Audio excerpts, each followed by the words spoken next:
नमस्कार, आप देख रहे हैं एमएच न्यूज। मैं हूं संवाददाता धर्मपाल। यहां सच छुपता नहीं, सामने आता है।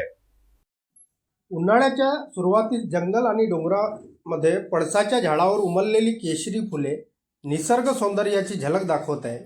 मात्र दुसरीकडे अनेक पारंपरिक वनस्पती आणि औषधी झाडे हळूहळू दिसेनाशी होत असल्याची चिंताजनक बाब समोर येत आहे. सध्या परिसरात पळसाच्या झाडावर फुललेली सुंदर आकर्षक लाल फुले सर्वांचे लक्ष वेधून घेत आहे.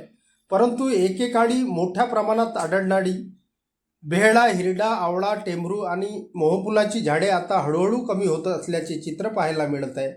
या झाडाचा उपयोग औषधी तसेच पर्यावरण संतुलन राखण्यासाठी महत्त्वाचा मानला जातो. मात्र जंगलतोड, वाढते शहरीकरण आणि पर्यावरणाबाबतची उदासीनता यामुळे अनेक झाडांच्या प्रजाती लुप्त होण्याच्या मार्गावर आहेत. पर्यावरणाचे संरक्षण करणे ही प्रत्येक नागरिकांची जबाबदारी आहे.